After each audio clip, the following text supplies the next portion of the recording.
Welcome back to another episode of the Becoming You podcast. Whether you are listening here on Spotify or Apple or you are watching on YouTube, first of all, thank you. I am so grateful to be able to share what I learned from honestly my own life, mistakes, and choices, good and there's no good and bad. The ones that bring me closer and farther away from who I want to be and the experience I want to have. But I just want to thank you for being here and listening and let you know that, whether you leave a comment or you shoot me an email or a DM, I am so grateful. So today we're going to be talking about finishing what you start.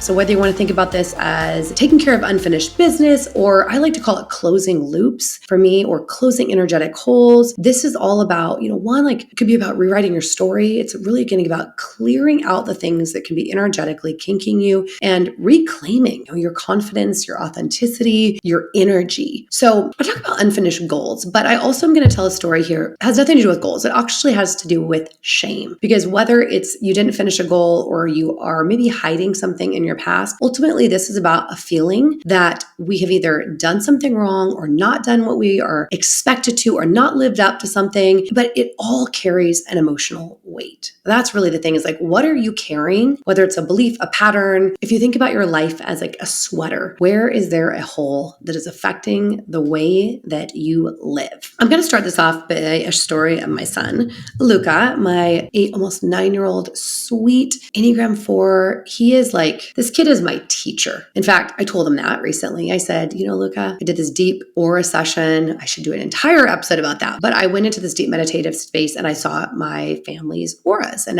while I'm Reiki certified, I've never really studied what aura colors mean, but my son's was white and mine was gold. And what I found when I did some research is white is the most ascended, spiritually advanced, and that's my son. And so I told him, I said, Luca, you're one of my teachers. And I don't just mean this in the fact our kids teach us, they show us our triggers, but this kid is next level. And obviously I am slightly biased as his mother, but I told him this and he's like, I know, Mom, super chill. And then I said, oh, you do know this. Okay. And I was being cheeky and I said, well, how am I as a student? And he looked at me, he said, you could be better. Of course I laugh because I'm like, that's him. He's just very honest and he's right. So Luca is again, he's a gift. And he's also very much an 8, to 9-year-old. He has his very 8 to 9-year-old moments. And some of those trigger me big time. But a few months ago, I got a message from one of his teachers that he takes an after school chess program for. And he said, hey, Luca was really disruptive in class. And I let him know that if he does it again, he's going to leave the class. And I was embarrassed, shocked, floored, because he's just one of those kids that the teachers are he's just a delight. He's kind, he follows direction, he's funny. And he had never had that type of feedback. And so we sat down, we talked about it, and he was coming right out of pee. So I'm not making an excuse, but he was coming out of pee and he was a little rambunctious, and the teacher gave him a warning and he continued to be rambunctious and was just, talking out of turn. I said, okay, let's talk about this. And why is this a problem? And did all that normal kind of let's examine it. And it wasn't that he was bad, but this behavior was not conducive to class. And I said, Luca, there is a consequence. So he lost screens for 2 weeks, which we don't do a lot of screens, but we do screens on the weekend. That was 2 full weekends of no screens. And he needed to apologize. He needed to go in and talk to the teacher and own what he had done that was not okay and apologize for it and let him know how he was going to do in the future. And so we talked around all of this. And he had that whole entire week. This all came out on a Tuesday night or Wednesday morning. He had Wednesday, Thursday, and Friday to address it with the teacher. And he didn't. And that wasn't a teacher he sees normally, but we talked about it. I'm you need to go early. I'm going to take you to school early, go find him either on the playground or in his class and just take care of it. And he was so scared. I was like, Luca, you're going to feel better. You're going to feel better once you do it. But he was so scared and he didn't take care of it. And then we went on to our fall break. And, here he is now. It's 10 days later. And I said, okay, we're going back to school. You're going to see the teacher again on Tuesday. Please take care of it on Monday. And he didn't do it literally until the last minute on Tuesday, right before his after school chess. And we talked that afternoon when I picked him up and I said, how do you feel? I didn't give him a hard time. I was just saying, listen, if it's a priority, you'll take care of it. And the longer that you wait, the worse you're going to feel and the harder it's going to be. And so when he got home that night, he said, Mommy, I feel 1,000 pounds is lifted off me. I feel so light and relieved. And I said, what did you learn here? And he goes, I need to take care of stuff sooner because it felt way worse. And I said, yeah, that's the thing, is we sometimes avoid the thing that feels like a lot of short-term pain or discomfort. But over time, by not taking care of that thing, it creates way more of an issue. And I tell you the story because as I'm sharing this with my kid, I'm like, wow, there are times in my life. In fact, there was times right then that I needed to close some loops. Some of them were like following up with things that I just kind of let go. Some of it was like actually dealing with some unresolved conflict or uncomfortable things. But it made me remember something that happened in my life that was a 20-year source of shame. I almost call it a lie for 20 years. I'll say lie in quotation marks. I did finally share this 2 years ago, but I didn't share this for over 2 decades. And it was that I had not graduated from college. And the first person I shared it with was my husband, which you were like, wait a second, your husband didn't know you hadn't graduated from college. And there's a story behind that. But long story short, I went to school. I paid my own way through school. I worked like 3 different jobs. I was always working full time and could not have been more in a hurry to leave Oregon and get to LA when I would have been graduated, but really when I was finished with my last summer term, my senior year. But I had, I think at the time, like 2 classes left to take. And I was like, I'll take them. I'll figure it out. I'll take them at another school. I'll transfer it in. Like I knew I was going to finish. I wasn't trying to leave without finishing. But then life happened and I was taking one of the classes, ended up in a terrible car accident, broke my back. That type of thing just kept happening. And so what the result was, a year and a half later, I'm at my first job. They hired me as part of a recent college graduate program. Now, I never told people I had graduated, but I let them believe by saying, I studied journalism at University of Oregon. I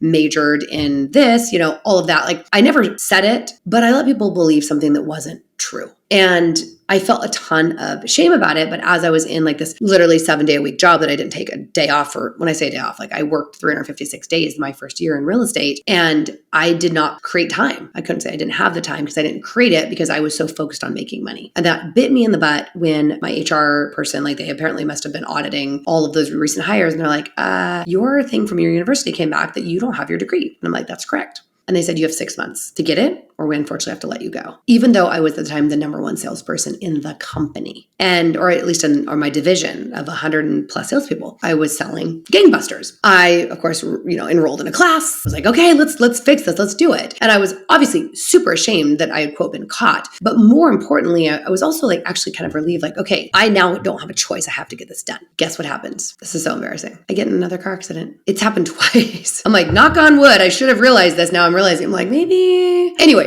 so I get another car accident, terrible, like cut my face open. I had stitches. I was off work for like 2 weeks and couldn't take the tests, all the stuff. And then my HR manager goes on maternity leave and she never comes back. So I didn't finish it again and no one followed up. Because I was going to say, well, I finished 1 class. I still have 1 left. Like so close. Give me, whatever. Obviously, I wasn't prioritizing the right things. Like fast forward to 8 years later, I meet my husband. Now I'm like a director of sales. Now I'm like, I think that this probably, I transfer jobs. I don't know if this is going to affect me anymore because now I have so much credentials and credibility built through my career that is this really important? I mean, I was coming out of a company that our division president had been a butcher, had no college degree. And I meet my husband and on our first date, I ask him, what are you looking for in a woman? And he literally says to me, someone driven with a 4-year degree. And I was like, oh, snap. So I could have, of course, said, that's a funny story. I don't have my degree. And that's what I should have done. And I did not. And I just didn't say anything. I was like, oh, interesting. I mean, at that time, I was further along in my career. I had a more impressive title. I was like, well, I'm driven. But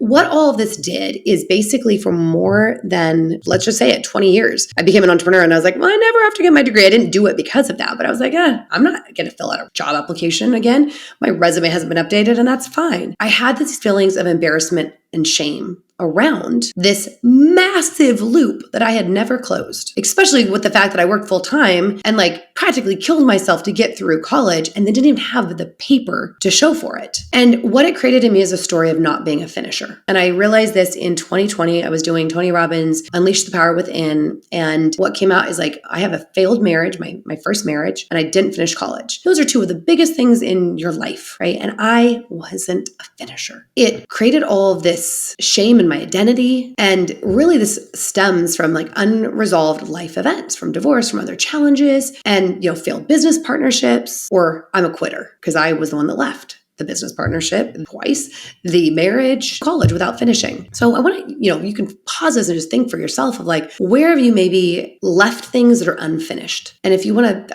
I'm no fashion designer and I'm not a seamstress, but I was at a talk about a week ago and this all came back to me because she was talking about threads. And she is a fashion designer, but she also now is a former fashion designer, now a body worker. And she's talking about when we have a tear or a hole, right? A hole from shame, from not finishing something, whatever it is, we can leave the hole or we can do a really crappy patch job. But at some point, we're going to realize that that is actually creating harm in us. It's affecting the way the whole mechanism or the system or the sweater, how it lives and works. And I realized at that UPW, that virtual event where I was literally in my office that I'm in right now, I was like, I haven't finished this, and it is creating a really big life problem. And man, this is long before my 8-year-old started to, I realized he was my teacher. And I'm like, I can't tell my kid to do something that I am not doing. That would be out of integrity. I was also moving into this era that I think began in 2020 of greater authenticity and transparency. And this was the opposite of it. So I had to face that shame and embrace the authenticity, because shame, by the way, it thrives in secrecy. It thrives in avoidance. And in this decision to live in full honesty, I had to confront those feelings. I had to own my responsibility and my story. And I will say that typically all of the biggest things, in fact, I saved something about this, that something like when you show someone their biggest fears and force them to confront them, they're almost not afraid of anything after that. And whether you want to say fear or the things you have shame about, when you face them, you have nothing to fear. And I had a lot of these things that I was like, oh man, if someone knew that I,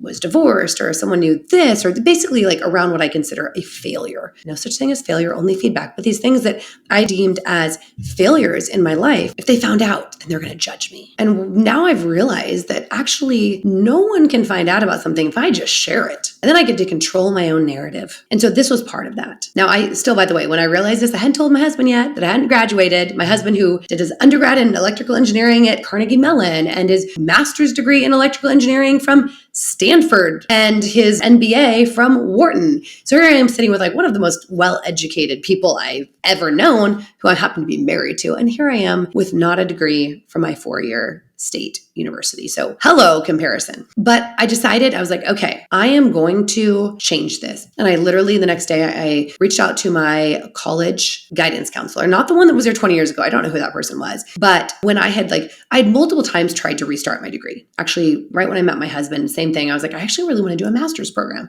Well, you can't really do a master's program, or at least I don't think you can, without the 4-year. So same thing, re-enrolled in a class, was like, I'm going to close the loop. And I actually took several classes, even more than I needed to, because I was also I loved learning. And I was at the time one class away. It was a science class. And you're talking to someone who loves the liberal arts and journalism and communication and writing. And science is like, I appreciate it. I mean, I did well in chemistry and those things, but like not what I would consider to be my zone of genius. I started, face this shame. I still did it in secret, but I wasn't avoiding anymore. And I reached out to the guidance counselor, and she's like, so good to hear from you, because it had been over 10 years since I had reached out. And she's like, we're going to need to do a manual audit because your degree no longer exists. I'm like, oh, joy. So I decide to wait, and I waited, and it took them about 2 or 3 weeks. So I'm just like waiting with what they call bated breath. What are they going to come back with? And they come back and they're like, yep, you have the science class. And because this is the most close degree we can put you into in the journalism school, you're going to need to take 3 classes, 2 in journalism, 1 in science. And one of the journalism class is going to be like a thesis, like a senior thesis, which put me back into the world of academic writing 20 years later. And while yes, I write, there's a big difference between writing for media or writing, for your email list or a blog, and writing for academia. I was like, all right. So I got enrolled, and I did 2 of the classes I was able to take through University of Phoenix, which by the way was ridiculously hard. The other class was through University of Idaho because it transferred in. I could pay out of state or in-state tuition or whatever it is, which was like those 2 classes I think cost me about $1,500, which was not bad. And then my 3rd class, it was an in-person class that they set up Zoom for me, the old student, while everyone else was sitting there and I'm there on Zoom. And that class, I think, cost me like $8,000 or $9,000. Basically, those 3 classes to finish that started out as 1 class to finish cost me as much as my tuition for almost my entire time in college. And I'm like, damn, this is like the interest builds, and it builds hard. But I will tell you, I think I was in my 2nd class before I finally told my husband. And I was like, I have something I need to share with you that I've been hiding for 20 years. And he was like, oh my God, what is she going to tell me? I was like, I didn't finish college. And he pauses for a minute and just starts laughing so hard. He's like, what are you talking about? And I told him, like, on our first date, this is what you told me you were looking for. And I really liked you. And I did not want you to write me off. And it's like, then how do you open that up? Well, so I told him. And it was one of the best discussions we've ever had. And, it also by then I had support in this. I didn't have to do it behind closed doors. So anyways, I was like the student that showed up to all of the office hours on Zoom because I needed the help, because I, again, not in the academic mindset right now. now. And not only did I finish, and I think I finished with 2 A's and a B plus because I got COVID and I couldn't make up 2 of my tests for one of the classes through University of Phoenix, but 2 A's and a B. And I decided to go to my graduation because I had walked in my graduation in 2002. And this is now 2022. And it was so cool. One, it was 3 years of graduation because of COVID. So it was the biggest physical graduation in University of Oregon history in the J School, thousands and thousands of people. And my husband was there and I was sitting there and I was like, I just felt so proud, and not proud because I got a degree. I mean, yes, that is something to be proud of. I was proud because I'm like, damn, I didn't have to do this, but I recognized how it was affecting me. And I went back and I did something really inconvenient, but it was like the most massive detox or clearing of the shame and the worry. And it like realigned me as a human being with a commitment to be so transparent, to own my shit, like fully honest in all ways to myself and to others. By the way, I had this fun moment where I was sitting there, with all of these 22-year-olds as a 42-year-old. And I was like, oh, the potential, the opportunity in front of all these young people, so beautiful. And I'm like, they have to go get a job now. And I know that journalism is really underpaid. It's like bright, incredible, passionate people that's disgustingly underpaid. And I'm like, I have a 7-figure business and I hire these people. And it was just beautiful full circle moment of like, gosh, I just had to chuckle about the whole thing. When I came home after the kind of the celebrations were over, I was like, I want to talk about this. I want to tell people. What I did not expect was the difference in energy of closing this loop. I literally remember sitting in my office being like, well, one, I'm not studying now. That was like, 6 to 10 hours a week that wasn't to my business. By the way, this is why I had the pair, right? It wasn't to my business. It wasn't to my family, my physical health, like any of the things that I was saying was a priority that took a ton of time, energy, focus, but I did not understand how much mental noise had been living in my brain for 20 years around this loop that needed to be closed. And when I closed it, all of a sudden I had all of this space in my head, mentally and emotionally. It was like this energetic hole was cleared and all of these goals were finished. Even though it seemed like one, it was like all of these things. And it created such a shift in my confidence and my clarity. It let me rewrite the narrative. It let me rewrite this belief that I'm not a finisher, that I am a finisher. I would say that was probably the best money I ever spent. It was more powerful than therapy. But again, I didn't know this. No one said, if you just go do your degree, you're going to feel this way. I was just like, I just want to be fully transparent. I just want to live in integrity and authenticity. And I want to rewrite this belief. And that was the way that came up in a visualization. Thanks, Tony Robbins, to do it.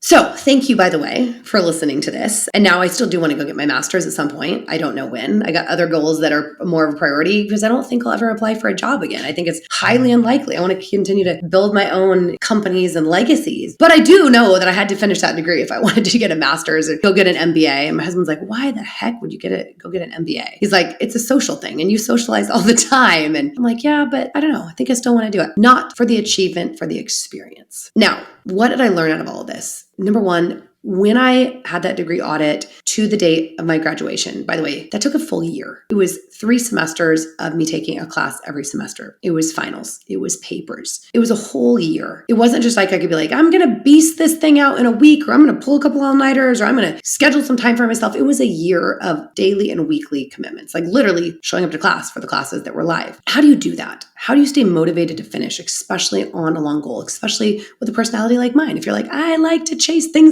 you get a result right away, because this was not it. What I did, and now I realize this is like a blueprint for staying motivated, is to anchor your commitment into how this is going to feel after it's completed, right? Now, again, there's a lot of benefits I got that I didn't know I would get up front, but I knew I would not feel the shame around it anymore. I would not feel like I'm not a finisher. By the way, I have a degree now that is in my office. I didn't buy one of the fancy wood frames. I bought a pretty gold one because it just feels like a sparkly thing. But you need to ask yourself, how is this going to feel when I've done this thing? Because by the way, the doing of the thing, the journey of the thing was not fun. It did not make me feel all the things. It made me I felt uncomfortable in how rusty I was. I hate use the word stupid, but I did. It was really uncomfortable. But I went through that discomfort, and not for a short amount of time, for a lifetime now of feeling the clarity and the confidence and letting go of the weight. Like I said, like my son did, which that was the lesson he learned. And that is like, when you're avoiding something, it's only going to feel worse. But ask yourself, why is this important? And if I would have asked myself, I'd say,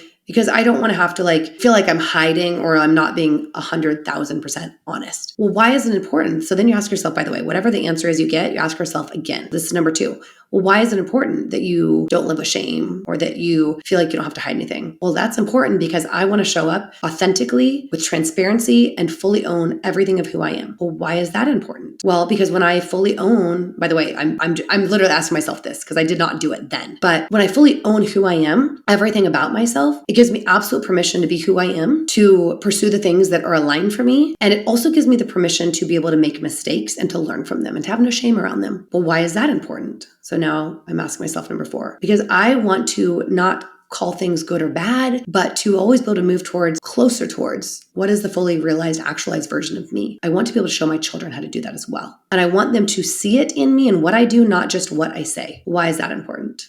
Number 5. Well, it's important because how can we live? I mean, there's no other way to live in integrity as a human being, as a parent, as a friend, unless I am ensuring that I'm in transparency and authenticity, and I'm closing the loops of things that don't fully fuel me and don't allow me to become the person that I'm meant to be for my greatest impact. I mean, again, you can write this down, you can make it way simpler, but what you're ultimately going to find is that when you have something that is on your heart to do and you're not doing it, procrastinating, or hiding it, the cost of that is costing you from being your best self. It is costing you from being the best spouse or partner or friend or human or parent or whatever it is, boss, employee. It is energetically draining you somewhere. It is kinking your hose. So when you go that 5 levels deep, and again, you're not going to capture everything. There's going to be added bonuses. You don't even know when you do the thing. But when Luca apologized to his chess teacher, that lighter feeling of doing the hard thing, of releasing it, of letting it go, I mean, it wasn't just that thing. He learned a lesson that I hope that he takes with him. He learned a lesson I didn't learn until I was 42. And so how do you do this? Like, how do you break it down? Identify one unfinished goal or one thing that is a loop that hasn't been closed that is carrying emotional or mental weight, and break it down into small, manageable steps. So for me, it was like, all right, I've got 3 classes. What is the order? What's available? What's the timeline? Because when I realized it was just a little over a year until graduation, and if I didn't hit it in that time, I would be graduating 21 years from the date that I walked in my first one. And there's something about that 20 year that felt so significant, literally 2 decades later. And then use the 5 why exercise to dig into, why is this goal important? Why does it matter to you? Pick one thing. One goal, one loop to close, pick one. And it could be a little one, by the way. It could be like, it might be that you've got some unresponded emails or text messages that like they're taking weight, and just reflect on how is it going to feel to close that loop. And then let me know. I would love to hear it. I would love to hear how it brought you more energy, more confidence, more clarity on who you are, on where you're going, and on how you're creating impact in this world.